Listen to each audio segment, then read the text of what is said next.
Akala ng lahat na mahina lang siyang batang taga-baryo, pero lumalabas na siya pala ang reinkarnasyon ng pinakamalakas na dragon na hindi patas na pinatay ng mga tao maraming taon na ang nakalipas. Kahit na dati niyang tinulungan ng sangkatauhan laban sa iba't ibang demonyong halimaw, napakalaki ng galit ng mga tao sa mga dragon kaya nagpadala sila ng isang grupo ng napakalakas na adventurers. Nakapasok sila sa sinaunang yungib ng dragon at tuluyang natrap ito. Ang bayani ng kanilang grupo ang naghatid ng patalim na suntok sa dragon. At nagtataka ang legendary dragon, bakit nila ako gustong patayin? Wala naman akong ginawa na masama sa kanila. Pero dahil matagal na siyang nabuhay, inisip niya na baka mas mabuti nang mamatay kaysa magpatuloy. Ngunit hindi pa tapos ang kanyang kwento sa mundong ito. Reborn siya bilang isang batang lalaki sa isang pamilya ng magsasaka sa isang maliit na baryo. Pinangalanan siya ng kanyang mga magulang na Dolen at lumaki siyang capable na binata na sinusubukang kalimutan ang kanyang nakaraang buhay bilang dragon. Sa mundong ito, tinuturing na ganap na adulto ang mga bata sa edad na 15, isang malaking tulong sana kay Epstein, pero kay Dolan, ibig sabihin nito ay kailangan na niyang mamuhay ng mag-isa. Isang umaga, nakipagkita si Dolan sa kanyang pangit na kapatid at nagtungo sila sa kalapit na ilog para mangisda. Tinanong siya ng kapatid niya kung talagang pupunta siya sa swamp kinabukasan dahil may mga misteryosong nangyayari doon kamakailan. Pero ang kapitan ng village guard ay busy sa paglalaro ng Red Dead 2 at ayaw mag-imbestiga. Matapos makahuli ng maraming isda, bumalik si Dolan sa baryo at nakatagpo si Mal at si Albert. Namangha sila sa dami ng nahuli niyang isda. Pinapasalamatan ni Dolan si Mal sa pagtulong sa kanya mag-training para harapin ang anumang halimaw sa swamp. Pagbalik niya sa bahay, sinasalin niya ang isda at isinasabit para matuyo. Maya-maya, tinawag siya ni Lai na may pulang buhok para sa kanyang araw-araw na magic training. Pumunta siya sa bahay ng guro at gumamit ng isang napakalakas na spell na ikinamangha ng matanda. Sabi ng guro, isa ito sa pinakamahusay na offensive magic na nakita niya. Hapon na nang pauwi siya, nakatagpo niya si isang puting babae na parang mayamang noble mula 1800s. Ipinakilala ng dating chief ng baryo ang babae bilang si Christina. Isang noble lady na mananatili sa baryo pansamantala. Nagkamayan sila ni Dolan at agad niyang naisip na napakagaling ni Christina. Nagtataka siya kung ano ang ginagawa nito dito, pero muntik na lumubog ang araw kaya dali-dali siyang pumunta sa bahay nila para ibahagi ang pagkain na nahuli niya sa kanyang pamilya. Mainit siyang sinalubong ng kanyang pamilya, at tulad ng dati, nagluto ang kanyang ina ng masarap na hapunan. Pagkatapos kumain, sinabi ng kanyang tatay na dapat na siyang magpakasal para makapagpahinga rin ang kanyang mga kamay sa gabi. Ngunit sinabi ni Dolan na gusto pa niyang magpakasaya sa pagiging single bago magsettle. Kinabukasan, papunta na siya sa swamp pero laking gulat niya nang makita na kalahati ng baryo naroon para magpaalam sa kanya. Pagkatapos maglakbay ng ilang oras sa masisiksik at mabangong kagubatan na puno ng halimaw at ligaw na hayop, sa wakas ay narating ni Dolan ang swamp. Ang tubig nito ay kulay berde at amoy, kakaiba, parang medyo baho, na kahit hindi pa niya nakita ang amoy ng medyas ng tatay niya. Alam niyang hindi ito kaaya-aya. Inaral niya ang maruming tubig at napansin na balisa ang elemental energy ng lugar, dyan pala kaya walang nakatatagal dito. Bago pa man siya makagawa ng hakbang, may narinig siyang kaluskos na mga dahon sa likod niya. Agad siyang lumingon. Alam niyang tanging napakalakas na halimaw lang ang kayang mabuhay sa ganitong kondisyon. Hinawakan niya ang espada at naghanda sa laban. Ngunit lumabas ang halimaw at hindi ito karaniwang halimaw. Isang napakagandang half-snake na babae, blonde, na kakaibang bihira sa rehiyong ito. Nalilito si Dolan, ang babaeng ito ay isang sobrang rare na monster at hindi dapat nandito. At parang hindi yun sapat, biglang kumilos ang snake girl na parang stripper na may seizure, na lalo lang nagpagulo sa kanya. Sinabi ng babae na hindi siya nandito para makipaglaban, pero bago pa siya makapagpaliwanag, isang higanteng halimaw ang biglang lumitaw mula sa likod niya at sinubukang durugin siya sa ilalim ng mga paa nito. Sumigaw ang babae ng tulong, at swerte, nandyan si Dolan. Agad niyang sinaksak ang mga paa ng halimaw, pagkatapos ay kinuha ang blonde at tumakbo palayo. Parang gawa sa putik ang halimaw, kaya mabilis nitong niregenerate ang paa nito. Nagkubli sila ni Dolan at ng babae sa likod ng isang higanteng kabute. Nasiguradong matutuwa si Mike Tyson kung makikita niya ito. Nagtanong ang babae, pero pinatahimik siya ni Dolan, kailangan niyang magplano. Maya-maya, lumayo ang halimaw na nagbigay ng kaunting pagkakataon para makahinga sila. Agad na nagtanong ang snake girl, ano ba yung halimaw na yon? Ipinaliwanag ni Dolan na isang earth elemental ang halimaw at tila nabaliw ito. Sinabi niya na dati, kontrolado ng mga lizard people ang lugar na ito at paminsan-minsan ay nakikipagkalakalan sila sa mga villagers. Ngunit kamakailan lang, tuluyan na silang nawala, posibleng dahil sa halimaw na ito. Tiningnan niya ang babae at nagtanong ng pangalan. Sagot nito, Sel, galing ako sa lahi ng mga halimaw na tinatawag na Lomez. Narinig na ni Dolan ang tungkol sa mga Lomez. Kilala sila sa ganda at sa kahusayan nila sa magic. Tinanong niya kung gusto niyang makipaglaban kasama niya, pero medyo walang tiwala sa sarili si Sel. Sabi niya, hindi siya sobrang malakas sa magic at baka mapahiya siya. Sinabi ni Dolan na huwag mag-alala, siya ang magdadala sa laban at siya ay magbibigay lang ng suporta. Pumayag si Sel at sinabing susubukan niyang tumulong, pero hindi siya sigurado kung mapagkakatiwalaan niya agad ang isang bagong kakilala na tao. Nagbigay si Dolan ng senadorias at sabay silang lumabas sa kanilang taguan. Sabay na umatake sa halimaw. Agad namang sumugod ang higanteng halimaw at nag-shoot ng putik kay Sel, pero muli, nailigtas siya ni Dolan sa pamamagitan ng isang mabilis na saksak. Samantala, ginamit ni Sel ang pagkakataon at nag-chant ng isang napakalakas na spell. Lumitaw ang isang pulang magic circle, at mula rito, isang higanteng ahas ang lumabas at sinimulang pigilan ng Earth Elemental sa pamamagitan ng pagkakakulong nito. Nagsimulang mahirapan si Cell na panatilihin ang spell, pero sapat na itong distraksyon para makalapit agad si Dolan sa halimaw. Nilusob ng halimaw ang spell ni Cell at sinubukang atakihin si Dolan, pero nakaiwas siya at agad na tumalon sa itaas ng Mud Demon, saka sinaksak ito ng malinis hanggang hati. Naparelief si Cell nang makita niyang nagwagi sila, pero sa kasamaang palad, nagkalat ang putik sa katawan niya, na ikinadumi niya. Agad na nilapitan siya ni Dolan, tinignan kung nasaktan siya, at pagkatapos ay pinasalamatan siya sa pagtulong para patalsikin ang Earth Elemental. Agad din niyang sinabi na malamang malamig at marumi si Cell. Kaya kailangan niyang maligo at malinis. Pagdating ng gabi, nakakita sila ng maliit na kubo. Nagluto si Dolan ng hapunan, at tinanong siya ni Cell tungkol sa laki ng katawan niya kung natatakot ba siya sa kanya. Sagot ni Dolan, hindi katulad ng ibang Lomez na nakilala ko. Mas agresibo at maingat sila sa mga tao. Tinanong niya si Cell kung ano ang ginagawa niya malapit sa mga tirahan ng tao. Sabi ni Cell, kamakailan lang ay nag-17 siya, kaya adult na siya at kailangan ng maglakbay para humanap ng asawa. Lahat ng Lomez ay babae, kaya kailangan nilang makahanap ng asawa mula sa ibang lahi. Paliwanag niya, nilikha ang Lomez mula sa isang babaeng tao na na-curse dahil sa pagiging TikToker, at dahil sa sumpa, may lason ang katawan nila na hindi kayang tiisin ng karamihan, kaya mahirap silang makahanap ng mapapangasawa. Hindi masyadong nakinig si Dolan at iniisip pa rin kung saan niya ilalagay ang espada sa laban. Napabalik siya sa realidad nang sabihin ni Cell na ang ama niya ay tao rin. Napagpasyahan ni Dolan na kailangang maayos ang date na ito.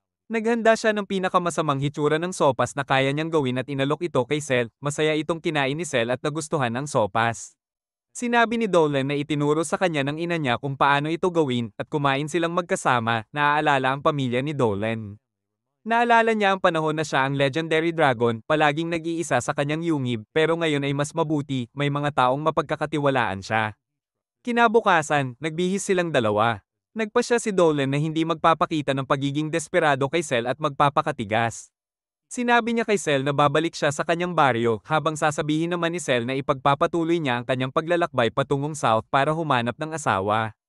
Ngumiti si Dolan at nag-isip kung muling magkakakilala sila sa kanilang paglalakbay.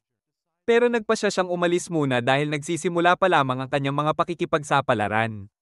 Kinabukasan, natutunan ni Dolan at ni Lai na may pulang buhok kung paano magluto gaya ni na Walter White at Jesse Pinkman mula sa matandang guro. Sinabi ng matanda na tulad ng normal na gamot, kailangan ng mas maingat na paghahanda sa magical medicine dahil kahit maliit na kakulangan sa sangkap ay maaaring delikado sa buhay. Mukhang magaling si Lai dahil nailagay niya ang tamang recipe sa unang subok, pero nagkamali si Dolan at nauwi sa pagkaabala sa sarili. Sinabi ng matanda na kailangan niyang kontrolin ng maayos ang mga kamay niya, kung hindi ay hindi niya mapapasaya ang kanyang magiging kasintahan. Humingi siya ng paumanhin pagkatapos. Sinabi ni Lai na hindi ganoon, at nagtiwala siyang kaya niyang pasayahin ang anumang babae dahil sigurado siyang may malaking ari si Dolan. Napagtanto rin ng matandang guro kung ano ang nangyayari.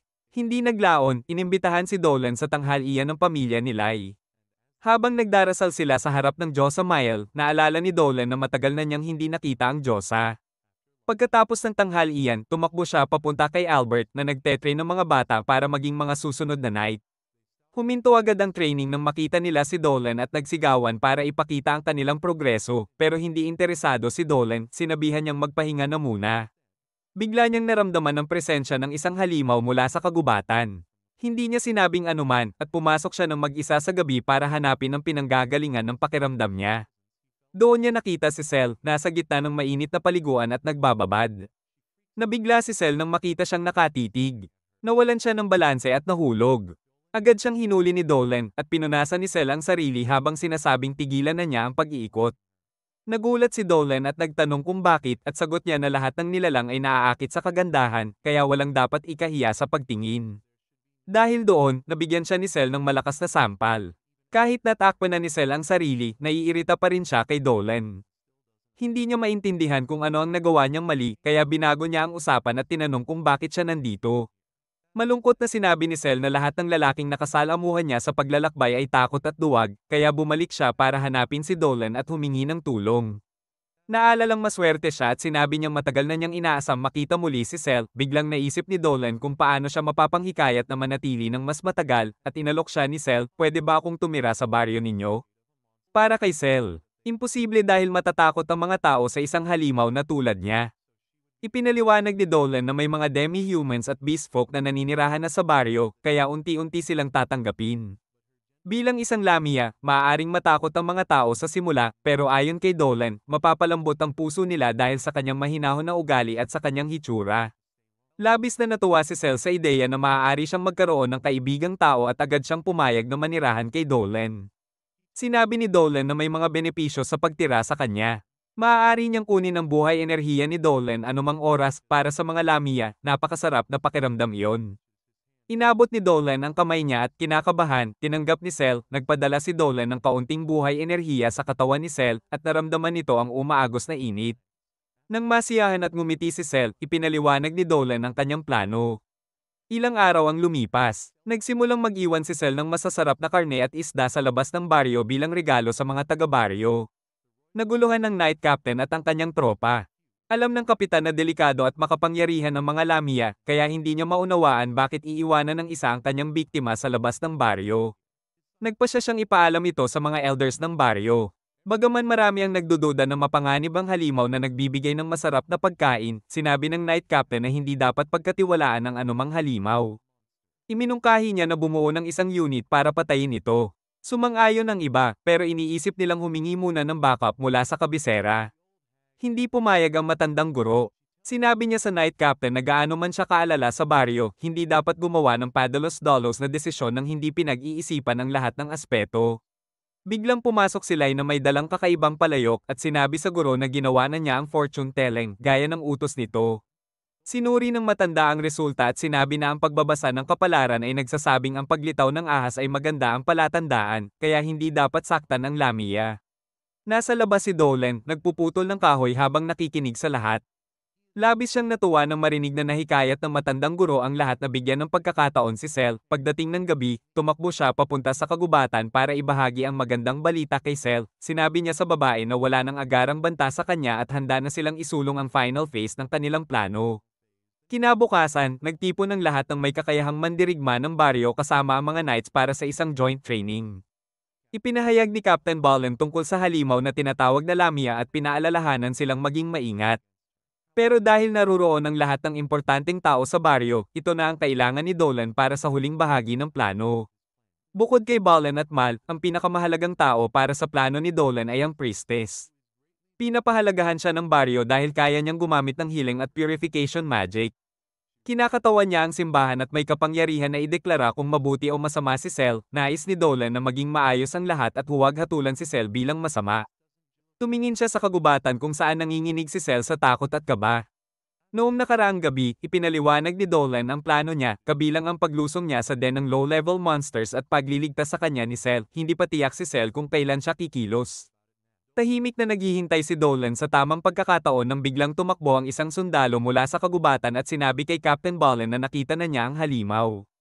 Ngunit ang halimaw na tinutukoy ng sundalo ay isang galit na higanteng bear na may armor na nagpaiyak sa lahat ng knights sa takot. Sinabi ni Captain Ballen sa lahat na dahan-daang umatras dahil pakiramdam niya ay parang sinusubukan ng armored bear na tumumbok sa isang moving truck. Nagsimulang tumakbo ang mga bata, ngunit nahulog ang batang may pulang buhok sa lupa at papalapit na ang bear sa kanya. Tumakbo si Dolan para iligtas ang bata, iniisip na ang tanging paraan para mapigil ang armored bear ay gamit ang kanyang dragon powers.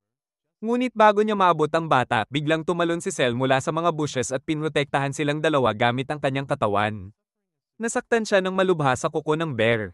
Namangha ang lahat sa nakitang sakripisyo ni Cell, pagkatapos, ginamit niya ang kanyang innate hypnotic powers para ibalik ang bear sa kagubatan. Tinanong ni Dolan si Cell kung ayos na siya. Ngunit sumagot si Cell, bulag ka ba? Hindi mo ba nakikita ang dugo na dumadaloy sa katawan ko? Biglang pinabagsak ng Night Captain ang kanyang sandata sa lupa at sinabi kay Cell na lumayo sa mga taga-baryo. Sinabi ni Balin na sumama rin si Dolan pero tumanggi ito, huwag mong saktan si Cell, iligtas niya ang buhay ko at hindi ako tinuruan na suklian ang kabutihan ng kalupitan. Nagpa siya si Balin na tanungin muna si Cell bago gumawa ng anumang desisyon. Tinanong niya kung siya ba ang nag-iiwan ng mga handog sa labas ng baryo. Tumango si Cell at pagkatapos ay yumuko bilang tanda ng paggalang, hinihiling na payagan siyang manatili sa baryo. Ipinaliwanag niya na sumunod siya sa kaugalian ng kanyang lahi at naglakbay. Pero napakainit at nakakatakot ng karanasan. Gusto lang niya pansamantalang manatili sa baryo at nangangako na wala siyang galit sa mga tao at hindi saktan ng sinuman. Wala nang natatakot sa kanya, kaya lumingon si Balin sa priestess para sa kanyang opinyon. Nakatayo ang priestess, nakatingin sa langit habang tumutulo ang kanyang luha. Isang banal na liwanag ang dumampi sa kanya, nagdadala ng mensahe mula sa Diyos sa Mael. Pagkatapos ng mensahe, idineklara ng priestess na hindi masama si Cell at sinabihan ng Diyosa ang mga taga-baryo na mamuhay ng maayos kasama niya. Lumapit siya kay Cell at sinabi na malugod siyang tinatanggap sa baryo. Itinaas ni Cell ang kanyang ulo upang magpasalamat, ngunit biglang nawala ng malay dahil sa pagkalagas ng dugo. Hinuli siya ni Dolan at dinala agad sa baryo para gamutin. Kinabukasan, sapat na ang paggaling ni Cell para ipakita sa kanya ni Dolan at ng iba ang kanyang bagong bahay na may kumpletong kasangkapan, kama na may unan, at stuffed toy. Naantig siya sa kabutihan ng mga taga-baryo at nagpasalamat. Sinabi ni Balin na siya dapat ang nagpapasalamat sa kanya dahil nailigtas niya ang buhay ng anak niya. At humingi rin siya ng paumanhin sa pagtaas ng sandata sa kanya. Malugod na tinanggap ng lahat si Cell sa baryo at ipinakilala siya ni Dolan sa harap ng lahat upang magkunwaring hindi sila magkakilala mula sa simula. Ilang araw ang lumipas at ganap na nakisama si Cell sa mga taga-baryo. Labis na natuwa si Dolan na nagtagumpay ang kanyang plano at nagpasya siyang personal na pasalamatan ng Diyos sa Mael. Gabing iyon, iniwan niya ang kanyang katawan sa astral form at agad tumalon patungo sa kalangitan. Pumasok siya sa langit sa kanyang anyo bilang dragon at sinalubong siya ng magandang Diyosa Mael. Nag-usap sila sandali at nagpasalamat si Dolan sa Diyosa sa pagliligtas kay Cell mula sa panganib ng mga taga-baryo. Sumagot si Mael na mabait si Thea kaya hindi niya nagawa pang hayaan itong mapahamak. Nahihirapan pa rin si Dolan paniwalaan na isang literal na Diyosa ang nakilala siya bilang dragon na ipinanganak sa anyo ng tao, pero natawa si Mael at sinabi na malakas ang kanyang life force kumpara sa iba. Araw-araw na nananalangin siya, palaging nakikita niyang parang sawa na siya sa buhay bilang dragon, kaya nagulat siya nang makita siyang masaya at kontento bilang tao. Bumalik siya sa kanyang pisikal na katawan. At kinabukasan, ginaisang siya ni Cell na masaya at sumabog sa silid, hinihikayat siyang bumangon. Sinabi ni Dolan na dapat kumatok muna siya bago pumasok dahil minsan ay gusto niyang mag-isa muna bago magsimula ang araw. Humingi ng paumanhin si Cell pero sinabi na kailangan ng bumangon dahil magiging kamangha-mangha ang araw na iyon. Lumabas na nagsasanay si Christina, ang Night Woman, sa isang sparring match laban kay Vice Captain Mal. Nakapaligid ang buong baryo, pinapanood ang kanilang laban habang tinatalakay ng mga lalaki kung sino ang mas malakas at independyenta. Napansin ni Chris na humi-hold back si Mal kaya hiniling niya na ibuhos nito ang buong lakas sa laban. Sumunod si Mal at rumesponde ng buong bilis, ipinapakita sa City Girl kung paano ginagawa ang laban sa probinsya. Inatake niya si Chris gamit ang kanyang dagger at espada, ngunit mahusay din si Chris at na-block ang mga atake. Nakahanap siya ng puwang, at agad na naalis ang espada sa kamay ni Mal na nag-disarm at nagwagi agad sa laban. Agad niyang itinayo si Mal, sinabing isa ito sa pinakamagagaling niyang nakasparring na nagpaiyak sa kaba si Mal at nagsimulang tanungin ang sarili tungkol sa kanyang sexual orientation. Pagdating ng gabi, nagpasya sina Chris at Mal na pumunta sa tavern kung saan umorder sila ng pagkain. Pero napansin nilang sobra ang atensyon ng mga serving wenches kay Chris dahil kamukha niya ang isang average na K-pop artist. Pagdating ni Balin at iba pa, agad na inimbitahan ni Captain Balin si Chris na uminom kasama niya. Pinayuhan ni Albert, ang French, si Chris na huwag tanggapin ang imbitasyon dahil alkoholiko si Balin at gaya ng ama niya, mag-iinom siya hanggang madaling araw at pwedeng manakit ng asawa. Sinabi ni Mal kay Balin na umalis na dahil siya na ang may dibs kay Chris. Umatras si Ballen at nagsimulang maglaro sa kanyang mga kaibigan habang sigaw nila ng "Yes, Daddy." Pagkatapos, bumalik si Chris sa kanyang kwarto at tumitig sa buwan mula sa bintana. Nakita niya ang lahat na masaya kasama ang kanilang mga kaibigan, ngunit siya ay nag-iisa at walang kasama. Nagpunta siya sa bundok para sa huling night training para maalis ang lungkot sa sarili. Napansin siya ni Dolan at Cell habang nag-iisa at inimbitahan siya ni Cell sa bahay nila para mag-training kasama sa kanyang kama. Ipinakita ni Cell ang kanyang kama na may dayami at iba't ibang unan, saka agad tumalon sa kama at hiniling kay Chris na sumama. Nagtaka si Dolan kung bakit sobrang thirsty ng mga babae at sinabi kay Cell na huwag naman sobra, pero mukhang handa rin si Chris at sumunod ito sa kama. Tumayo si Dolan sa gilid ng pader para manatili sa estilo niya habang sinabi ni Cell na mahal niya ang baryo at sana masaya rin si Chris. Sabi ni Cell, kailangan niyang uminom ng gatas na personal na gawa ng asawa ni Ballen at sabi niya, gustong-gusto ng lahat sa baryo ang gatas na iyon. Medyo na-curious si Chris pero pinayagan na lang niya. Nagsimulang magsalita si Dolan tungkol sa hirap at katapatan ng buhay sa baryo pero hindi ito pinansin ng mga babae at hinayla siya pabalik sa kama para sa isang masayang gabi. Kinabukasan, pumunta si Dolan sa tavern kung saan lahat ay umiinom ng sariwang gatas mula sa asawa ni Ballen. Bukan niyang inimbitahan ng sino man na subukan uminom ng gatas ng higit sa kaya niya, medyo kakaiba, pero okay lang. Biglang pumasok si Chris sa tavern at sinalubong ng mga friendly faces. Tinawag siya ni Ballen para subukan ng sariwang gatas ng asawa niya. Pumayag si Chris at sumali sa kakaibang kaugalian ng baryo. Hinigop ni Chris ang buong tasa ng gatas sa isang lagok at na-realize niyang sariwa at bagong gawa ang gatas. Habang pinapanood si Chris na tuloy-tuloy na iniinom ang gatas ng asawa ni Ballen, na-excite si Ballen at agad siyang inimbitahan sa isang drink-off. Nagsimula silang uminom ng sunod-sunod na baso. Nag-aalala ang asawa ni Ballen na baka mawalan siya ng laki sa katawan kung magpapatuloy ang ganoong bilis. Ngunit sa huli, lahat pala ay puro usapan lang, hindi na nakaya ni Ballen at natalo kay Chris na walang problema sa pagtapos ng lahat ng gatas. Ilang sandali lang, dinala ni Dolan sina Chris at Cell sa kanyang bukid para magtrabaho ng mabigat. Masaya si Cell na tumulong, nagtanim siya ng patatas ng medyo hindi pantay, habang si Chris ay nagpapalakpak sa lupa na parang baliw ng walang dahilan. Bago pa man matuto si Chris, tumakbo ang isang gwardya patungo sa kanila at inutusan silang pumunta agad sa gate ng baryo. Agad silang nagpunta at nakita si Ballen kasama ang ibang taga-baryo sa gate. Doon, sinalubong sila ng isang outsider commissioner na pinalibutan sina Dolan at Cell ng mga gwardya at tinanong kung siya ba ang nagdala ng isang lamia na halimaw sa kanilang lupain na pag-aari ng hari. Agarang nagsalita ang pari ng baryo, sinasabing nasuri na ni Oracle mismo ang lamia at napatunayan niyang maayos ang kanyang references at hindi masama. Pero iginiit ng commissioner na bagaman hindi niya pinagdududahan ang kagustuhan ng Diyos Samael. Kung mananatili si Cell bilang mamamayan ng kanilang bansa, kailangan niyang sumunod sa mga legal na proseso. Nakita ni Dolan na kainahinala ito, kaya humiling siya sa commissioner na samahan sila papuntang kabisera. Agad pumayag ang commissioner. Kasabay nito, inescort ng Royal Guard sina Dolan at Cell pabalik sa kabisera. Nag-alala si Chris sa sitwasyon at nagpa siya na makipagkita sa headmistress ng kanyang academy na may malaking impluensya sa gobyerno. Ginamit niya ang kanyang magic para pabilisin ang paglalakbay at nakarating sa kabisera bago pa sina Dolan at Cell. Na nasa karwahe pa rin. Agad siyang nagkaroon ng pulong kasama ang elf headmistress na si Olivia. Pinaupo siya ni Olivia at sinabi na hindi papatayin si Cell dahil may basbas siya ng Diyos Samael. Pero sinabi rin niya na may mataas na opisyal na mage sa gobyerno na si Casey na itinuturing si Cell na banta dahil sa mga kamakailang pagkawala ng tao. Sinabi ni Chris na hindi iyon magagawa ni Cell at pumayag si Olivia, idinagdag na hindi malapit si Cell sa mga nangyaring disappearances. Sa tingin ni Olivia, may ibang dahilan lang si Casey para gusto niyang patayin si Cell ng ilegal pero plano niyang makialam upang iligtas ang buhay ni Cell. Samantala, huminto ang karwahe sa gitna ng daan at tinawag sila ng commissioner palabas. Ipinakilala sila kay Kai, isang creepy na mangkukulam na sinalubong sila ng pekeng ngiti at pagkatapos ay pinaalis ang commissioner para magtrabaho sa loob ng mansion. Ipinakita ng mga tauhan ni Kai ang isang malaking handaan para sa kanila. Sinabi ni kay Cell na maaari siyang kumain ng kahit ano bilang pagtrato sa kanya dahil siya ang tumawag sa lamia dito. Nagpasalamat si Cell na sinabi na inakala niyang papatayin siya nang dumating ang mga sundalo.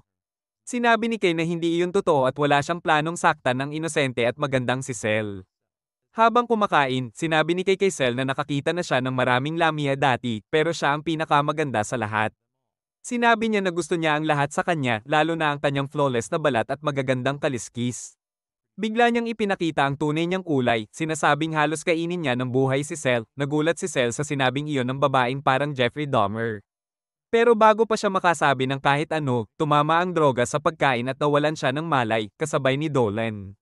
Samantala, nakarating ang dating commissioner sa opisina ni Olivia. Nagulat si Chris nang makita siya at agad nagtatanong kung nasaan sina Dolan at Cell, pero hindi siya pinansin, parang binabalewala ang mga homeless sa labas ng AFC. Sinabi ng commissioner na kailangan niyang kausapin si Olivia ng pribado. Sinabi ni Chris na laktawan na ang formalities at hayaan siyang malaman ang nangyayari. Ipinahayag ng commissioner na may babaeng mage sa lungsod na higit 300 taong gulang at pinaghihinalaan nila na siya ang nasa likod ng lahat. Ang mage ay tao at pinaghihinalaan na ginagaya niya si Apeng o Chimaro at ninanakaw ang katawan ng mga batang babae para manatiling bata magpakailanman. Ngayon, interesado siya kay Aya. Natutulala si Chris habang pinagsasama-sama ang impormasyon. Sinabi ng commissioner na wala silang gaanong oras kung gusto nilang iligtas ang kaibigan nila. Sa basement ng mansion ni Kai, handa na itong gawin ang kanyang eksperimento kay Cell, humanga siya sa kagandahan at life force ni Cell at inihanda ang kutsilyo para balatuhan ito. Ngunit bago pa man niya magawa, sinabi ni Dolan sa creepy witch na huminto. Nakawala siya sa kanyang tali at tinanong ni Kai kung nasobrahan ba siya sa droga. Binigyan ni Dolan ng atensyon si Kai na parang pagbibigay pansin sa donation request mula Wikipedia. At sinuri ang magic circle sa lupa. Naintindihan ni Dolan ang plano ng mangkukulam at tinanong kung ilan na ang napatay niya. Sinabi ni Kai na huminto na siyang magbilang pagkatapos ng 100. Tinanong ni Dolan ang dahilan at sinabi ni Kai na gusto niya ang lahat ng magaganda at gusto niyang maging para sa kanya ang lahat kaya kinukolekta niya ang mga bagay na maganda at ginagamit ito para sa sarili. Nalaman ni Dolan na ipinagbabawal ang spell na iyon at tinanong kung nakipagdeal siya sa demonyo para matutunan ito. Tumango si Kai at sinabi na kinuha niya ang mga bahagi ng katawan mula sa iba't ibang nilalang. Pero nagsawa na siya sa kanyang lumang balat na nagsimulang matanggal kaya plano niyang palitan ito ng balat ng Lamia upang maging mas maganda pa. Bigla, tinanong ni Cell kung dinala siya rito para lamang sa dahilan na iyon. Napansin ni Kai na gising na rin si Cell at nagtataka kung mahina lang ba talaga ang kanyang droga. Tumakbo si Cell sa tabi ni Dolan at tinanong ang witch kung ginaya rin ba niya iyon sa ibang babae bago siya ipagtaksil. Sinabi ni Kai na nakalaan na silang mabuhay ng kawawang buhay pero pinili niyang iligtas sila sa pamamagitan ng paggamit sa kanilang kagandahan para sa mas kapaki-pakinabang na layunin. Napuno ng luha ang mga mata ni Cell sa mga napakakasuklam na sinabi at sinabi na tama ang dating commissioner tungkol sa kanya. Medyo nagulat si Kai nang marinig ang pangalan niya at saka inilabas ni Dolan ang isang communication device na nakatago sa kanyang tenga na nagtra-transmit ng buong pag-uusap nila sa commissioner at iba pa. Hindi pa rin maintindihan ni Kai ang dahilan. Biglang sumabog ang pader at pumasok si Olivia kasama ang kanyang unit. Tumakbo si Chris upang tingnan ang kanyang mga kaibigan at inutusan ng commissioner ang mga sundalo na arestuhin si Kai. Pinuri ni Olivia sina Dolan at Cell sa paggamit sa kanila bilang pain. Pero ipinaliwanag niya na kailangan nila ng ebidensya ng kasamaan ni Kai para maparusahan siya. Sinabi ni Olivia at Chris kay Kai na hindi siya magiging maganda sa pamamagitan ng pagnanakaw sa iba, ang tanging makakatulong sa kanya ay ang isang tunay na rebirth. Nagalit si Kai nang marinig ito dahil nainsulto ang kanyang buong buhay na pakikibaka para maging mas maganda. Ipinanganak siyang napakapangit at iniwan siya ng kanyang mga magulang para kumuha ng gatas dahil ayaw nilang makita ang kanyang mukha. Nang una niyang matanto ang kanyang pangit na itsura, nagwala siya at sinimulang saktan ang lahat ng magagandang tao na makikita niya, kinukuha ang pinakakaakit-akit na katangian nila. Sa bagong ganda, nakakuha siya ng pansin mula sa mga demonyo, at sa tulong nila, lumakas ang kanyang ambisyon at kalupitan. Ngayon, dahil nabigo ang kanyang plano, nagalit si Kai at nagpa siya gamitin ang 300 taong pananaliksik para sirain ang lahat ng kanyang kaaway. Biglang nag-transform siya sa isang malaking, mataba at pangit na nilalang. Inatake niya si Cell, pero nailigtas siya ni Dolan. Inatake niya naman ang mga sundalo gamit ang kanyang mga tentacle at hindi nila kayang depensahan ang sarili. Gamit ang kanyang cursed eyes, pinahinto ni Cell si Kai na nagbigay ng pagkakataon sa mga sundalo na tumakbo. Ngunit mabilis na napagod si Cell sa paggamit ng kanyang kapangyarihan at muling inatake siya ni Kai. Tumayo si Chris sa harap ni Cell at pinutol ang mga daliri ni Kai pero agad itong na-regenerate. Nagising ng tunay na kapangyarihan ng espada ni Chris at tumakbo siya kay Kai, pinutol ang mga braso at tentacle nito ng may eksaktong precision. Nagalit si Kai at sinumite ang kanyang katawan ng daan-daang mata para gamitin ang dark magic. Sa kabutihang palad, na-block ito ni Chris habang gumuhit si Dolan ng magic circle sa lupa. Sinabi niya sa mga babae na siya na ang bahala mula rito. Napansin ni Olivia na gumuhit si Dolan ng dalawang magic circles, isa para sa attack spell at isa para sa barrier spell. Inactivate niya ang kanyang magic, pinuno si Kay sa barrier, at pinaputok ang magic arrow sa kanya. Natunaw ang katawan ni Kay dahil sa atake, at nang sumabog ang barrier, nawala ang lahat ng bakas niya. Kinabukasan, nasa mansion ni Olivia sina Dolan at Cell, at sinimulan ni Dolan ang pagtuturo kay Cell dahil kailangan niyang kumuha ng written exam para makuha ang kanyang paperwork. Humingi ng paumanhin si Cell sa pagkakulong nila sa mansion dahil sa paggamit niya ng cursed ice kagabi. Sinabi ni Dolan na walang problema, at nagsimulang uminom sila ng tsaa. Hindi nagtagal, dumating si Chris upang silipin ang progreso ni Cell, sumunod si Olivia at ang commissioner. Humingi ng paumanhin ng commissioner kay Cell at Dolan sa paglalagay sa kanila sa panganib sa insidente kay Kai. Nahihiya si Cell, pero sinabi nila na okay lang dahil nagtapos ang lahat ng maayos salamat sa impormasyon at antidote na ibinigay ng commissioner bago ang insidente. Ipinagkaloob ng commissioner kay Cell ang kanyang dokumento para manatili sa baryo nang hindi na kailangang kumuha ng exam, at labis siyang natuwa.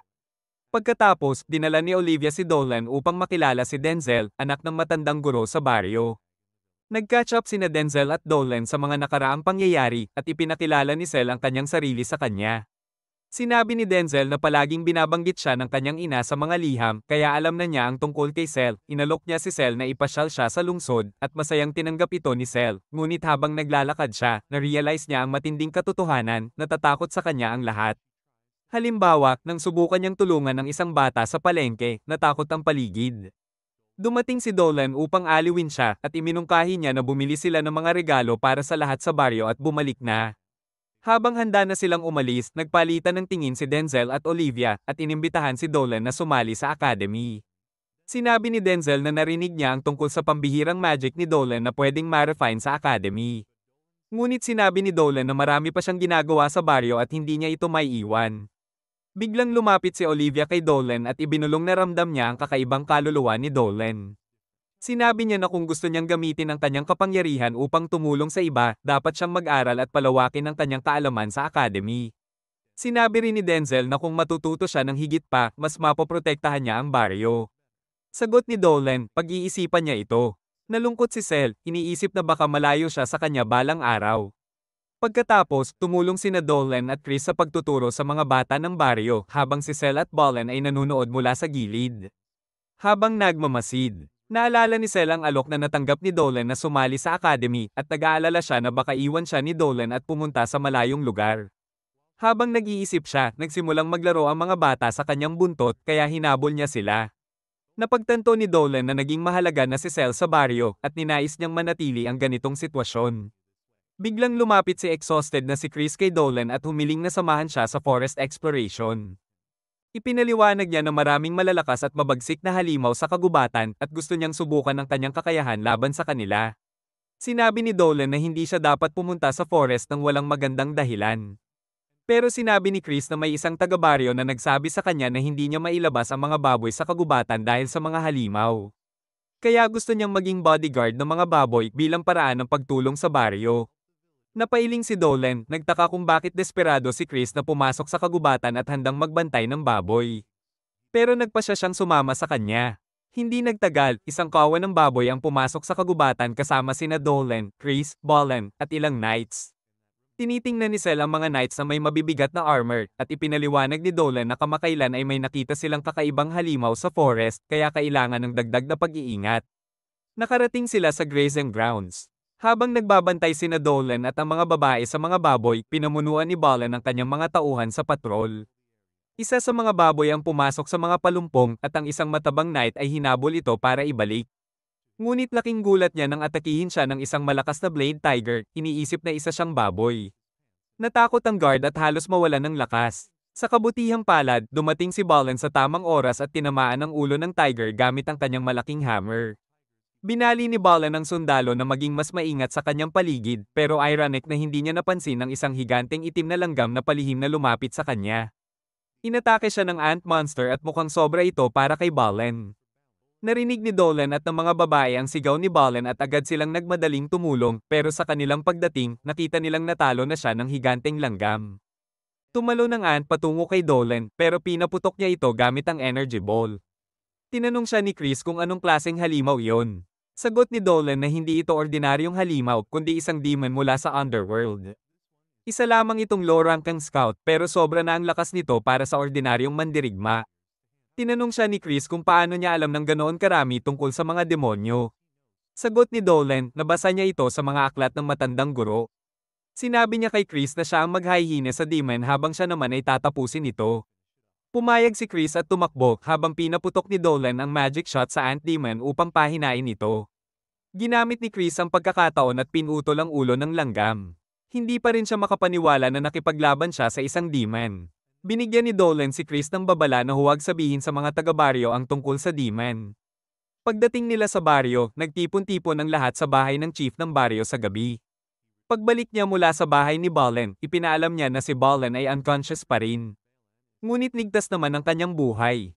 Habang pinag-uusapan ng mga taga-baryo ang tungkol sa kakaibang halimaw na kayang talunin ang kapten ng mga sundalo, dumating ang matandang guro dala ang magandang balita, gumaling na si Balin at magiging maayos din siya. Pero naramdaman ng matandang guro na ang sugat ni Balin ay mula sa isang halimaw na mas malakas pa kaysa sa Blade Tiger. Sinabi ni Dolan na may masamang nangyayari sa kagubatan at nagboluntaryo na imbestigahan ito. Ngunit sinabi ng matandang guro na dapat mabuhay ng may pagkakaisa sa kalikasan. At subukang intindihin ng monster bilang bahagi ng kalikasan na inatake lamang sila dahil nakasagasa sila sa teritoryo nito. Sumagot si Dolan na dapat nilang imbestigahan ito dahil maaari itong lumala sa hinaharap. Pumayag ang matandang guro sa kondisyon na may isasama siyang kasama. Nagboluntaryo si Chris pero tumanggi ang chief ng baryo, sinasabing bawal isapanganib ang buhay niya dahil kailangan siyang harapin sa academy headmaster. Nagpakita si Cell ng determinasyon at agad niyang sinabi na siya ang sasama kay Dolan at hindi siya pwedeng tanggihan. Kinabukasan, nag-empake sina Dolan at Cell at nagtungo sa kagubatan. Sa kanilang pagkagulat, naroon na si Chris, hindi marunong umupo lang. Tinanong ni Dolan kung bakit narito siya kahit pinagbawalan ng chief at sinabi ni Chris na gusto niyang protektahan ang baryo mula sa anumang panganib. Hindi nagtagal, nakatagpo sila ng ilang higanteng spider monsters. Matagumpay nilang natalo ang mga ito. Ngunit dumating ang isa pang halimaw. Handang lumaban si Chris pero ginamit ni Cell ang mapayapang paraan, inialay niya ang horned ape at apple, kaya naresolba ang sitwasyon ng walang karahasan. Nagulat si Chris at nagtaka kung saan nakuha ni Cell ang ganitong poon tamer aura. Pero nang tumingin siya kay Dolan, nakita niya na umaakyat sa kanya ang mga batang unggoy na para bang paborito nilang puno siya. Nagpasya silang mag-lunch break at ibahagi ang kanilang pagkain sa pamilya ng mga unggoy. Tinanong ni Chris si Cell kung hindi siya natatakot sa mga halimaw. Tiningnan siya ni Cell at pinaalala na isa rin siyang halimaw. Pagkatapos, hiniling niya kay Chris na subukan ding pakainin ng mga batang unggoy at unti-unti niyang nagustuhan ang mga ito. Naunawaan ni Dolan na ang mga unggoy pati na ang mga gagamba na kanilang hinarap kanina ay naitulak palabas ng kanilang teritoryo ng isang makapangyarihang halimaw. Habang kumakain, iniisip niya kung sino ang halimaw na ito na nagtatakot sa mga nilalang. Bigla namang napansin ni Cell na kahit simpleng tinapay lang ang kinakain ni Chris, mukhang graceful siya. Sang-ayon si Dolan at sinabi na maganda at elegant si Chris na naging dahilan para mangiti ng mapula si Chris sa hiya. Nagpakita ang insecurities ni Cell at agad niyang hiniling kay Chris na ibahagi ang kanyang sikreto kung paano maging kaakit-akit para magamit niya ito sa paghahanap ng mabuting asawa. Sagot ni Dolan, hindi niya kailangan gawin ang anumang espesyal dahil kaakit-akit na siya sa ngayon. Namula ng husto si Cell, iniisip na gusto niyang pakasalan siya at ini-imagine ang kanilang masayang buhay mag-asawa. Biglang naramdaman ni Chris at Dolan ang presensya ng isang demon. Isang bola ang tinapon sa kanila at sa loob nito ay isang walang malay na fairy. Pagkatapos, dumating muli ang isa pang demonic ant. Agad na sumugod si Dolan at inutusan si Cell na ilayo ang mga halimaw sa panganib. Sumuporta si Chris at sama-sama nilang natalo ang demon ant. Ngunit naramdaman ni Dolan na may mas marami pang paparating. Nakapaligid sa kanila ang mga demon ants at dalawa ang sumugod kay Cell, pinabagsak ni Dolan ang mga ito gamit ang kanyang energy arrows habang si Chris ay sumugod patamaan ang natitirang halimaw sa kanyang direksyon.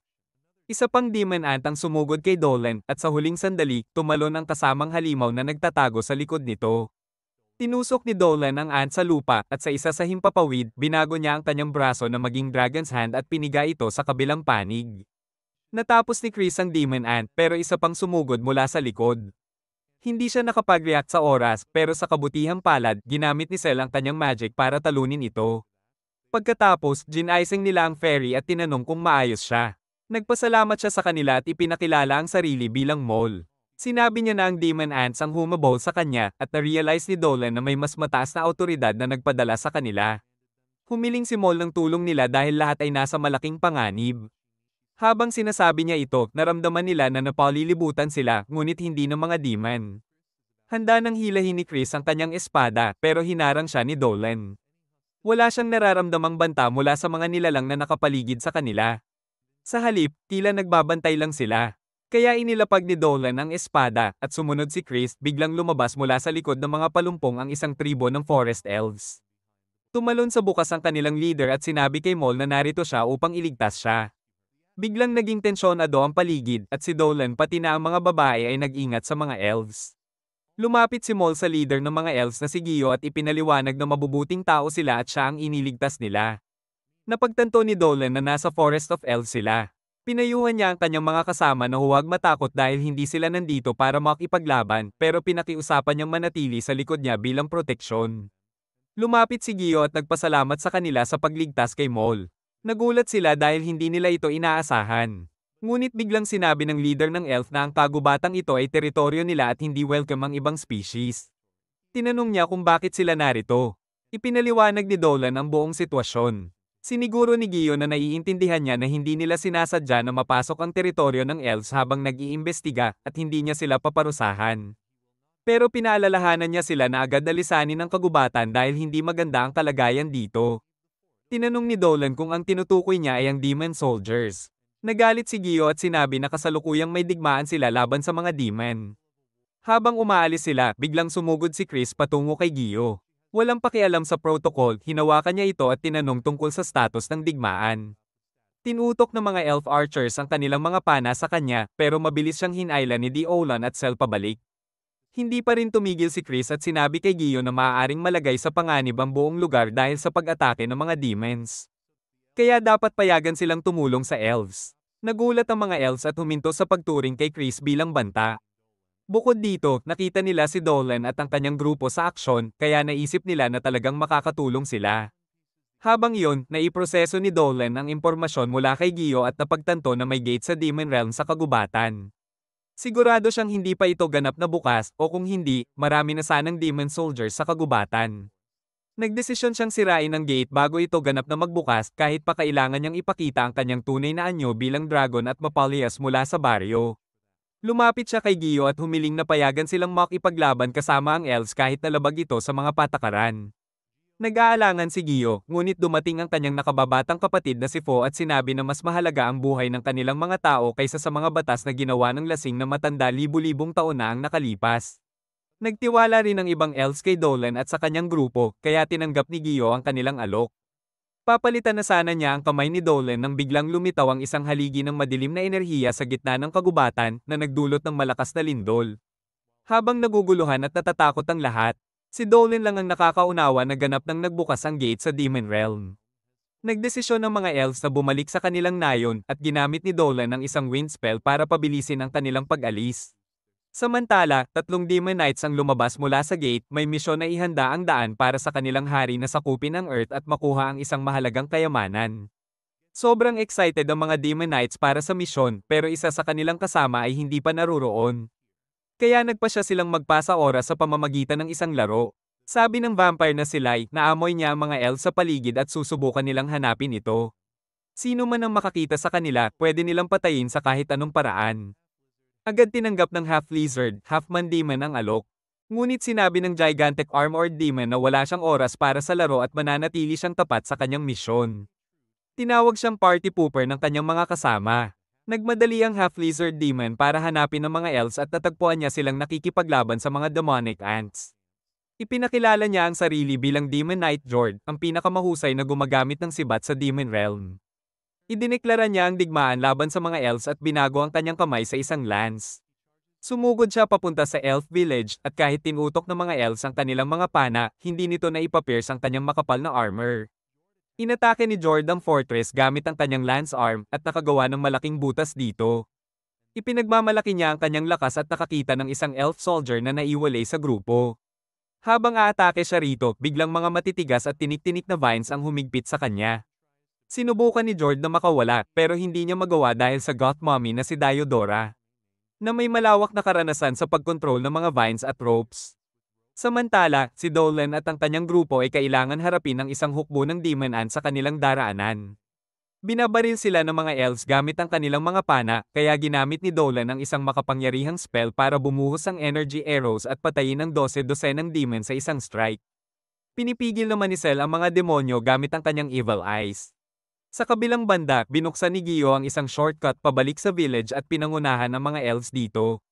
Hiniling niya sa grupo ni Dolan na sumunod agad, pero pinili nilang harapin muna ang mga demon ants.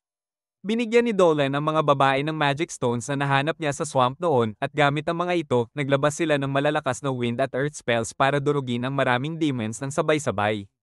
Tinapos ni Dolan ang labanan sa pamamagitan ng isang malakas na explosion magic bago sila sumama kay Gio at sa iba sa shortcut pabalik sa village. Hawak ni Diodora si Jord at sinabing hindi siya mapapatawad sa kanyang mga kasalanan laban sa mga nilalang at tao ng kagubatang ito.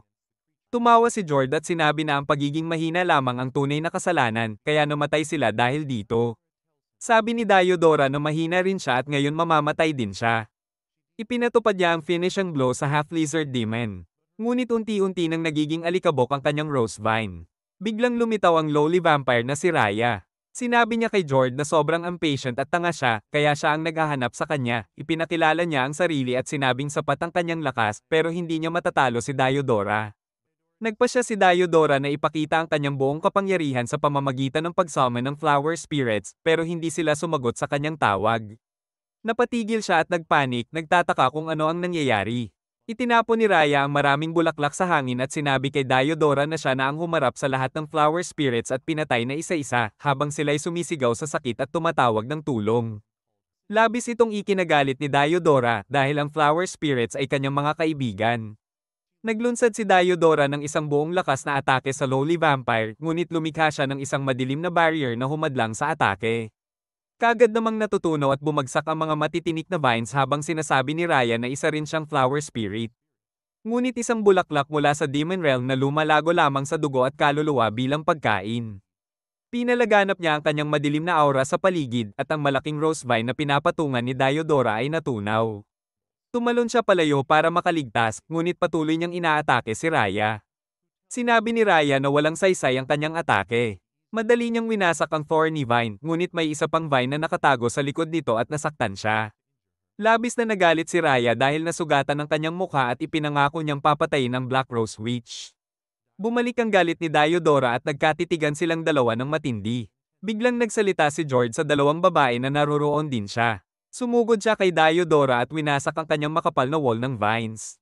Ginamit ni Raya ang pagkakataong ito para umatake. At sinubukan ni Diodora iwasan ang atake, ngunit tumama ito. Nakakuha si Diodora ng malubhang paso mula sa suntok ni Raya at unti-unting tumatagas ang kanyang mana. Natakot siyang mamamatay bago niya maipaghiganti ang kanyang mga kaibigan at tila imposible na iyon. Sumugod ang dalawang Demon Knight sa kanya at napilitan si Diodora na tanggapin ang kanyang kapalaran. Ngunit biglang bumagsak mula sa langit ang isang maliwanag na bagay, ikinagulat ng lahat. Tumama ito sa lugar kung saan naroroon ang dalawang demons. At mabilis silang umatras. Nagtaka silang lahat kung ano ang nangyayari, pati si Diodora. Unti-unting lumabo ang liwanag at mula rito, lumabas si Dolan. Ikinagulat ng lahat dahil hindi nila inaasahan na isang tao ang lalapit sa laban sa ganitong paraan. Tumalikod siya upang tulungan si Mol na tumayo, ngunit sa pagkakataong iyon, sumugod si Jord mula sa likod niya. Binago ni Jord ang kamay niya sa isang sibat upang atakehin si Dolan, ngunit biglang dumating si Chris at hinarang ang atake. Sinubukan ni Dolan na gamitin ang pagkakataon para hiwain ang ulo ni Jord, ngunit nakalipat ito at nasugatan lamang siya sa isang bahagyang hiwa bago umatras. Biglang lumitaw si Raya sa likod ni Dolan at umatake, ngunit tinamaan siya ng isang palaso mula sa elves at napalayo mula kay Dolan. Nahuli niya ang palaso, ngunit galit na galit siya na may umangahas na tumira sa kanya. Nagdesisyon si Dolan na tapusin agad si Raya, ngunit muling nayanig ang kagubatan nang sumabog ang isang haligi ng magic mula sa gate. Tumawa si Lowly Vampire dahil narito na ang pinakamalakas na miyembro ng grupo nila.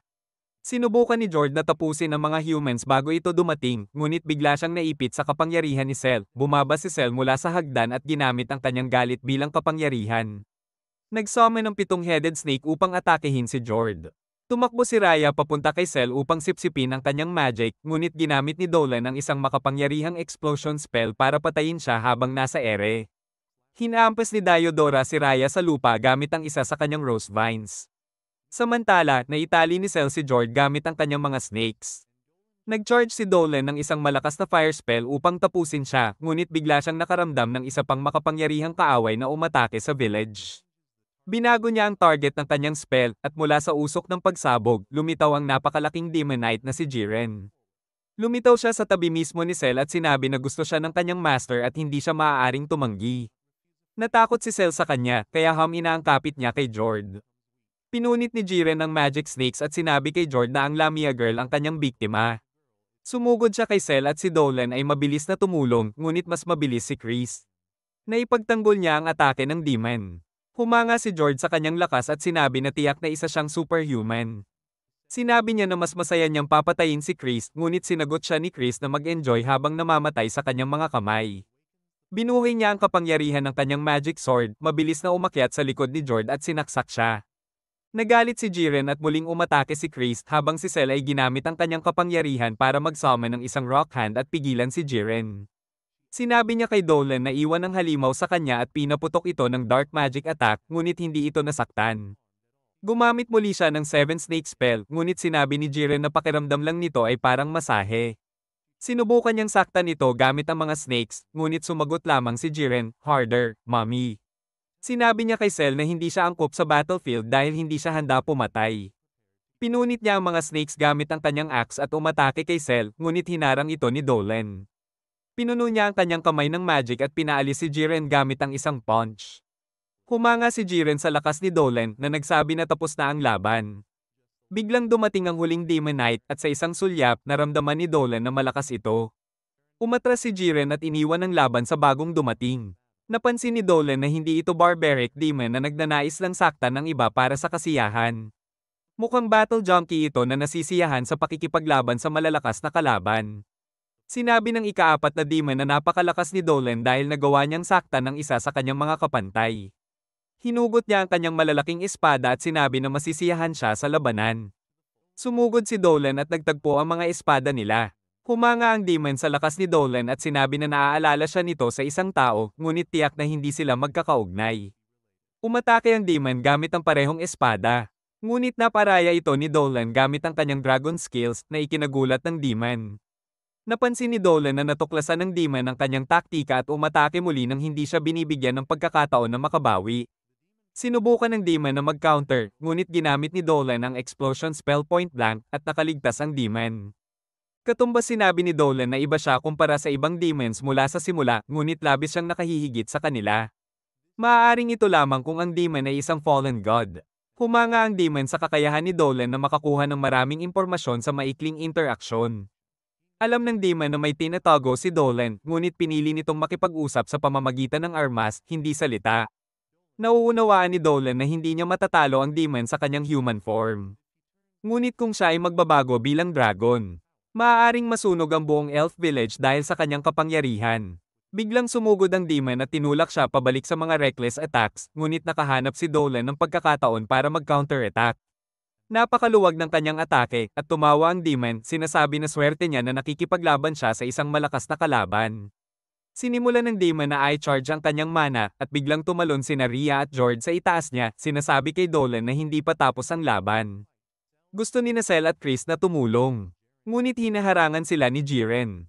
Naglunsad sina Rhea at Jord ng combo attack kay Dolan, ngunit kaagad niyang pinatawag ang kanyang dragon wings at naglabas ng malakas na hangin na pumatalsik sa kanilang mga atake.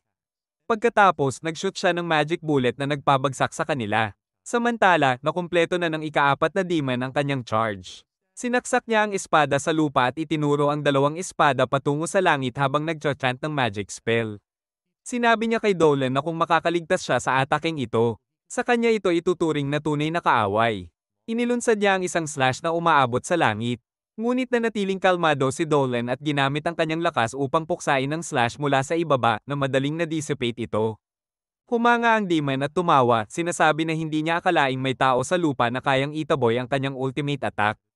Sinabi ni Dolan na hindi siya nakikipaglaban para sa libangan, ngunit ang kanyang atensyon ay patuloy na napupunta sa mga babae na nakikipaglaban sa ibang demon. Napagtanto ng ika-4 na demon na hindi ganap na makikipaglaban si Dolan dahil delikado sa mga tao sa paligid niya ang kanyang tunay na kapangyarihan. Kaya nagpasya siyang baguhin ang mga patakaran ng laban upang mas maging masaya para sa kanya. Idineklara niya sa mga elves na may dalawang pagpipilian na lamang sila, makipaglaban sa mga demons at mamatay, o sumuko at mabuhay sa ilalim ng kanilang kapangyarihan. Sinabi niya na 3 araw mula ngayon, muli nilang iriridi ang kanilang village at dapat magdesisyon sa panahong iyon. Tinawag niya ang 3 demons at sinabi na sapat na ang laban sa araw na iyon. Sinabi ni Jiren kay Cell na ang pagkakaroon ng awa sa kalaban ay mas malaking kasalanan kaysa sa pagkatalo. Sinabi ni Jord kay Chris na hindi niya makakalimutan ang kahihiyan na naranasan niya sa kanyang mga kamay. Naglakad palayo si Jord at sumakay si Rafia sa kanyang likod habang sinasabi kay Diodora na sa susunod nilang pagkikita, tutulugin niya ito hanggang humingi ito ng kamatayan. Nangako si Diodora na babayaran niya ang kanyang mga kaibigan. Balik kay Dolan at sa ika-4 na demon, nangako ang dalawa na ipapakita nila ang kanilang buong lakas at walang awa kapag nagtagpo muli. Pagkalipas ng 3 araw, tumawa ang demon habang lumilipad palayo kasama ang kanyang mga kaibigan at mukhang natanto na niya ang tunay na pagkakakilanlan ni Dolan. Tumakbo si Cell kay Dolan at niyakap siya, halos luhaan, at tinanong kung okay siya. Sinabi niya na siya ay ganap na maayos at tinanong kung nasaktan siya. Sinabi ni Cell na okay siya. Pagkatapos ay dumating si Chris at sinabi na hindi rin siya nasaktan kahit walang nagtanong sa kanya. Pumunta sila sa bahay ng village chief, si Dio, na naghihintay kasama ang kanyang mga kaibigan. Narinig niya ang tungkol sa laban at pinasalamatan sina Dolan at ang mga babae sa pagtulong sa kanilang village. Ipinakilala niya ang kanyang sarili at ang kanyang mga kaibigan, si Vake ang werewolf, Ali, at Araken. Sinabi ng chief na dahil mas malaki ang suliraning ito kaysa sa kanilang mga tribo lamang.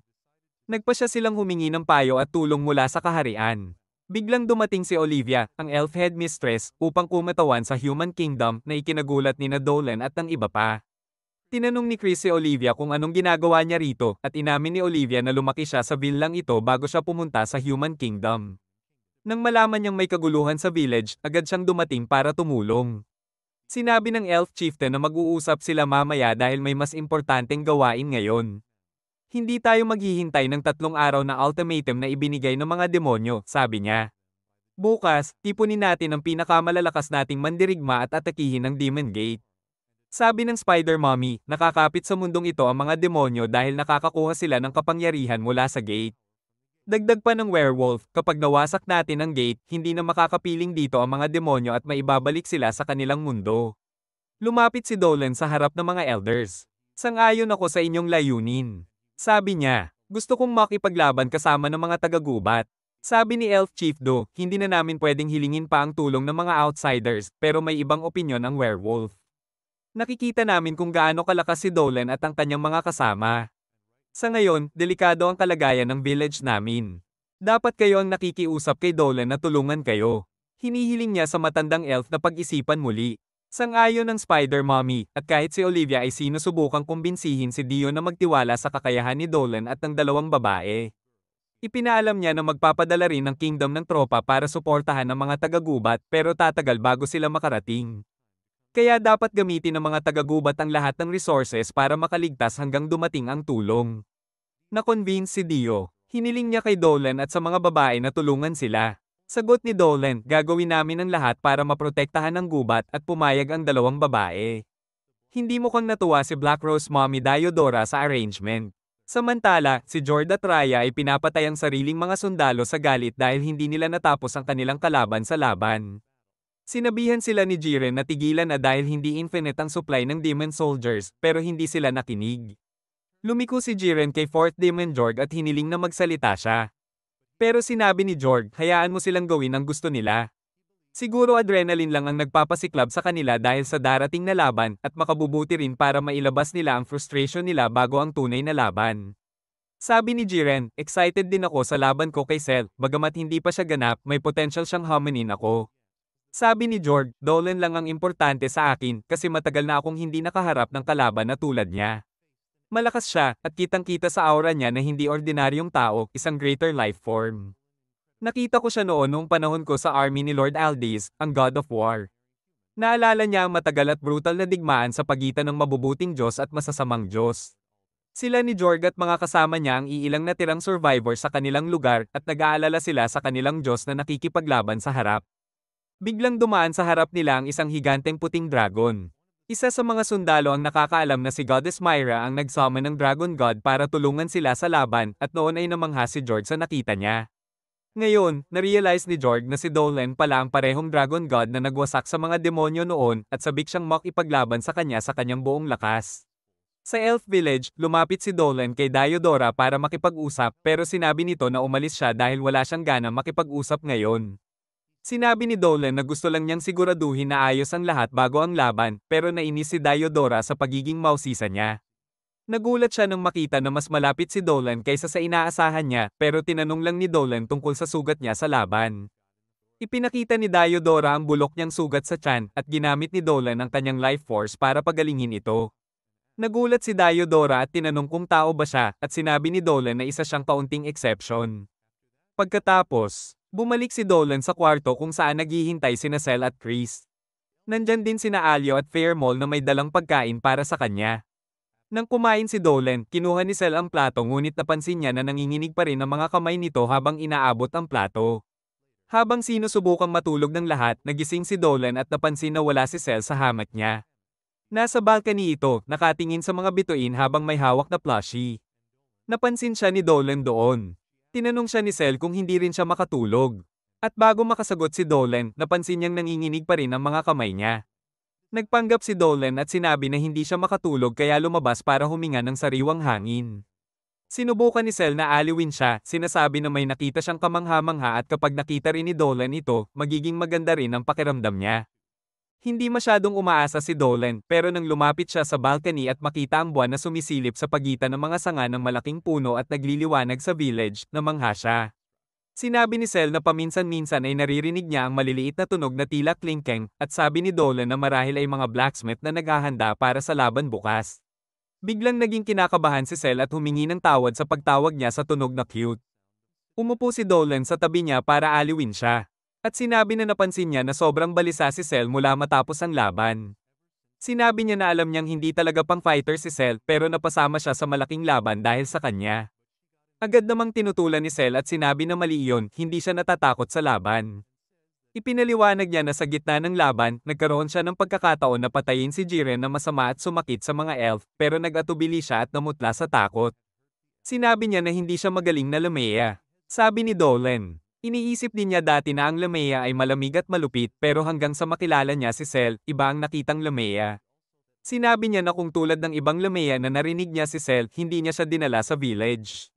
Naging pula ang mukha ni Cell nang sabihin ni Dolan na hindi niya kailangan magbago dahil gusto niya si Cell kung sino siya.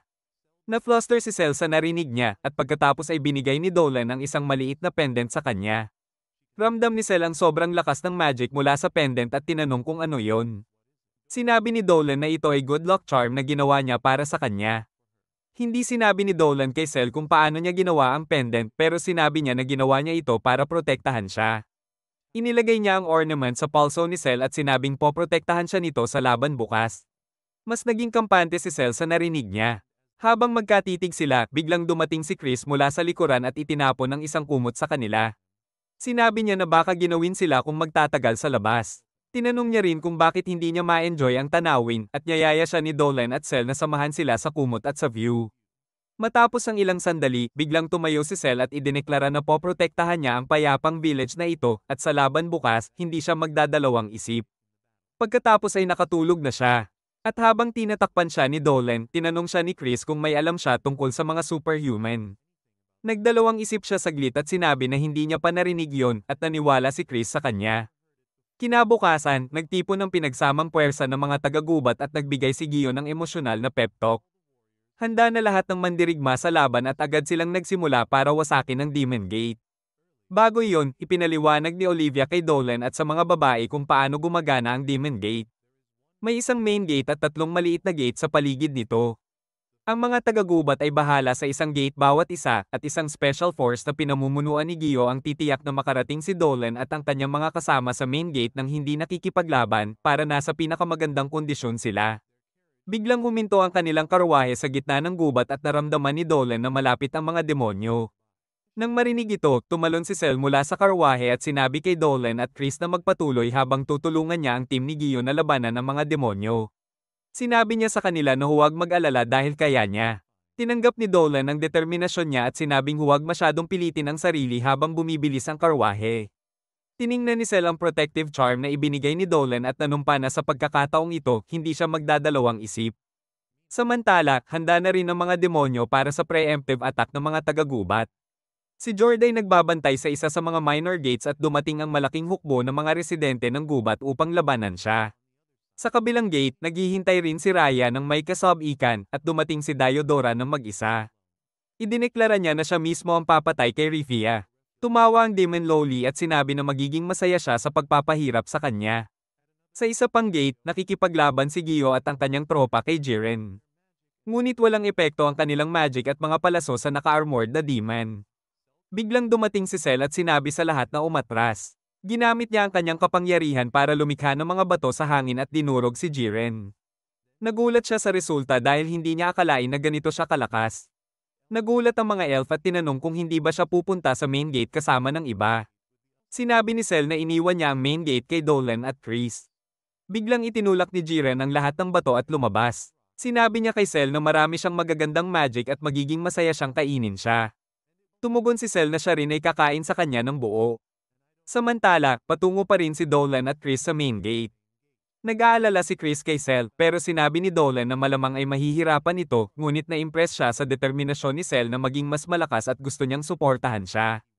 Narinig iyon, ngunit nag-aalala pa rin si Chris, iniisip niya na dapat bumalik at tulungan si Cell. Pinigilan siya ni Dolan at ipinaliwanag na binigyan niya si Cell ng espesyal na magic stone na tutulong sa kanya. Hiniling niya kay Chris na magtiwala sa kaibigan nila at bahagyang nakalma si Chris bago muling mag-alala. Biglang sinabi ng driver ng karwahe na malapit na silang makarating sa susunod na minor gate kung saan nilalaro ni Jord ang Spider People at ang werewolves. Sinabi ni Chris sa driver na tumakas at babangga siya sa karwahe sa demon sa paraang ikakagalik ni Dom Teto. Sinabi niya kay Dolan na magpatuloy sa main gate at sa kanya pinalakas ang karwahe, nagdrift sa huling sandali at bumangga kay Jord nang hindi nasasaktan ng mga kabayo. Nawala ang balanse ni Jord at pagkatapos ay tinamaan siya ni Chris, bumagsak ito sa lupa. Ang isang Iraan girl sa likod ni Chris ay nakaramdam ng kakaibang damdamin, ngunit sinabi ni Chris sa kanya na kunin ang mga kaibigan at lisanin ang battlefield. Tumayo muli si Jord at hinarap siya, sinasabing matagal na niyang hinihintay ang kanilang rematch. Ginaising ni Chris ang kapangyarihan ng kanyang magic sword at si Jord ay sumugod sa kanya. Dinodge niya ang atake nito at tumalon para magpabagsak ng malakas na suntok, ngunit na-block ito ng demon.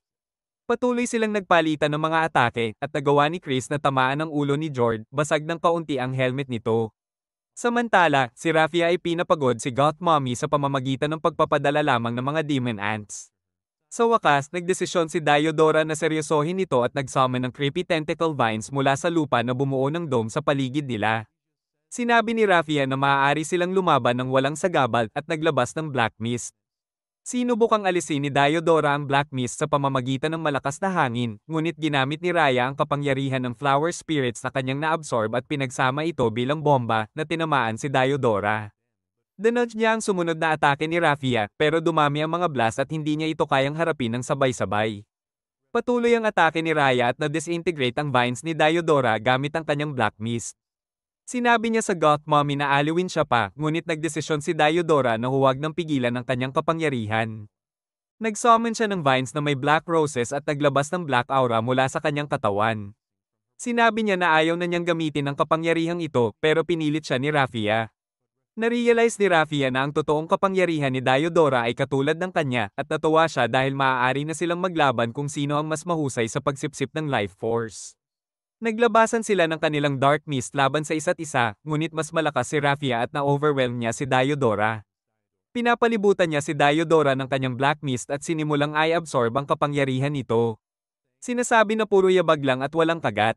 Nagsimula ng tamasahin ni Rafia ang lasa ng magic ni Diodora at sinabihan siya ng Goth Mommy na enjoyan ito dahil ito na ang huling kakainin niya. Biglang nakaramdam si Rafia ng matinding sakit sa kanyang pisngi at may tumubo na black rose doon. Sumigaw siya sa sakit at biglang tumubo mula sa kanyang katawan ng napakaraming vines na humigpit at nagkakadena sa kanya. Sumisigaw siya habang unti-unting sinakal ng rose vines at sinabi ni Diodora na ang resulta ng laban ay naitala pa bago pa man sila naglaban. Ipinaliwanag niya na kahapon nang tamaan niya si Raya at maputol ang kanyang pisngi, nagtanim siya ng napakaliit na black rose seed doon. Nang sinimulang i-absorb ni Raya ang kapangyarihan ni Diodora ngayon, biglang tumubo ang binhi at lumaki sa isang iglap. Nagsimulang umiyak si Demon Loli at sinabi na ayaw niyang mamatay, pero walang awa si Diodora. Dinurog niya si Loli gamit ang kanyang rose vines. Nang mamatay ang babae, nawala ang vine dome, pero labis ang nagamit na lakas ni Diodora at nahulog siya sa lupa.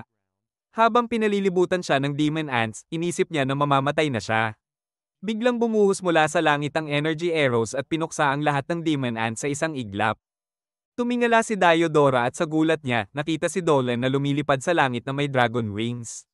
Bumaba siya at nagcast ng healing magic circle kay Diodora, at saka winasak ang demon gate gamit ang napakalakas na offensive magic. Nagpasalamat si Diodora sa kanya at tinanong kung siya ba talaga ay hindi tao.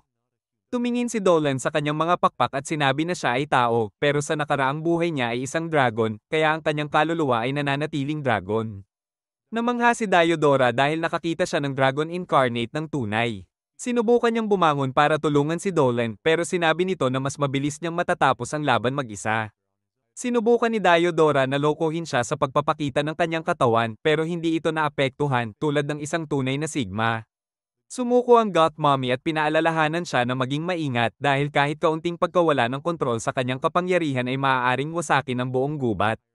Sinabi ni Dolan na mag-iingat siya at saka siya lumipad papunta sa isa pang battlefield. Habang pinipigilan ng mga elf si Jiren, inaalagaan ni Gio at Fo si Cell na nasaktan, naipit ang kanyang buntot sa matulis na sanga. Halos wala pa siyang malay at hindi niya maintindihan kung bakit ganon kabahala si Fo hanggang sa makita niya ang buntot niya. Natakot siya, at mabilis na inalis ni Gio ang spike. Balak niyang i-cast ang pain relief spell, pero agad na nag-activate ang magic stone na ibinigay ni Dolan, at gumaling ang sugat ni Cell. Nagulat ang dalawang elf, pero napansin nila na paparating si Jiren. Sinabi ni Fu kay Cell na tumakbo ng diretso at huwag lumingon dahil makakalabas siya sa gubat. Pero ayaw ni Cell na iwan ang lahat at mabuhay ng mag-isa. Samantala, nakikipaglaban si Chris kay George sa isang intense na laban. Kahit mas bihasa si Chris at patuloy ang tama niya, walang epekto dahil agad na nag-heal si Red Demon. Sinabi nito na eksakto ang kapangyarihan niya gaya ng inaasahan niya sa isang superhuman. Sa wakas, sumigaw si Chris at tanong kung ano ba talaga ang ibig sabihin nito. Tinutunan siya ng demon at natawa nang makita na hindi alam ng babae kung ano siya. Ipinaliwanag niya na ang mga superhuman ay napakabihirang lahi sa mga tao, mas malakas at mas matalino kaysa sa kahit pinakamahusay na normal na tao. Ngunit ang normal na tao ay natatakot at nagagalit sa mga superhuman dahil hindi nila matanggap ang kakaibang kapangyarihan nila. Ang mga salita ni Jord ay nagbunsod ng alaala kay Chris na ayaw niyang maalala, kaya nagalit siya. Sinabi ni Jord na ang mga superhuman ay pumatay ng mga demonyo, masamang Diyos, at maging ang pinakamalakas na Dragon God. Nagulat si Chris sa narinig niya, at inuulit ni Jord na ang bayani na pumatay sa Dragon God ay isang superhuman. Biglang naalala ni Chris ang isang lumang kanta tungkol sa dragon at sa bayani. Ngunit habang naririnig niya ang detalye tungkol sa mga superhuman, parang nagising ang nakatagong kapangyarihan niya. Sumugod siya kay Jord at sinaksak ang kanyang mga braso at binti ng walang kahirap-hirap. Nang mapagtanto ni Jord na hindi siya mananaig, sumuko siya at sinabi na nagtataka siya kung ano ang pakiramdam ng dragon nang patayin siya ng bayani. Pinutol ni Chris ang ulo niya, at pagkatapos na mawala si Jord, iniisip niya ang kantang nagsasabing magkaibigan ang bayani at ang dragon. Napagtanto niya na tiyak na nagtaksil ang bayani sa dragon at pinatay ito, kaya marahil ay labis ang galit ng dragon sa kanya. Samantala, nakarating na si Dolan sa main gate kung saan matiyag ang naghihintay si Jord. Yumuko siya kay Dolan at sinabi na simula nang makita niya ito sa War of Gods, palagi niyang gustong makipaglaban dito. Tinanong ni Dolan kung alam ni Jorg ang kanyang tunay na anyo at bakit niya sinasadyang ilagay ang sarili sa panganib sa pakikipaglaban sa kanya. Sabi ni Jorg na isa lang siyang battle junkie, at dahil nasa katawan ng tao si Dolan ngayon, baka talagang matalo siya. Sinabi niya na hindi niya magagamit ang buong lakas niya sa gubat at iminungkahi na lumipat sila sa Demon Realm kung saan pwede niyang gamitin ang lahat ng kakayahan ng walang hawak-hawak. Tinanggap ni Dolan ang suhestyon at pumasok sila sa Demon Realm para tapusin ang laban.